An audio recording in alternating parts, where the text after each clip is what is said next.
சூழ்நிலைமைகளை நாமும் கூட இஸ்ரவேல் ஜனங்களை மாதிரி தான்.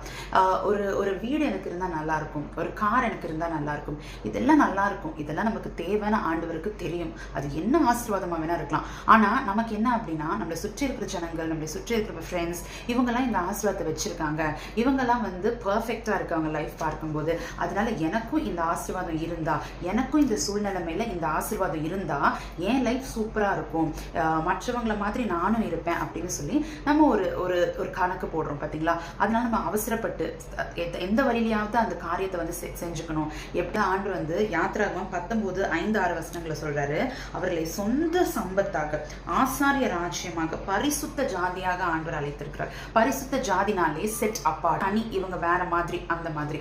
ஸோ அப்படி ஆண்டவர் ஒரு ஸ்பெஷலான பொசிஷனை இஸ்ரவேல் ஜனங்களுக்கு கொடுத்திருந்தாரு. ஆனா அவங்க என்ன நினைச்சுக்கிட்டாங்கன்னா, நாங்களும் எல்லார் மாதிரி இருக்கணும், எங்களுக்கும் எல்லா. ஆண்டவர் அவங்களை பிரித்தெடுத்ததுக்கான ஆண்டவர் அவங்களை ஸ்பெஷலா ஒரு பொசிஷன்ல வச்சிருக்கிறாரு. ஆனா இவங்க என்ன சொல்றாங்க, அதெல்லாம் வேணாம், எல்லாரையும் மனுஷங்க தான் வழி நடத்துறாங்க, ஸோ எங்களுக்கும் மனுஷங்க தான் வழி நடத்தணும் அப்படின்னு சொல்லி ஒரு ராங்கான ஒரு தவறான ஒரு சாய்ஸ் அவங்க எடுக்கிறாங்க.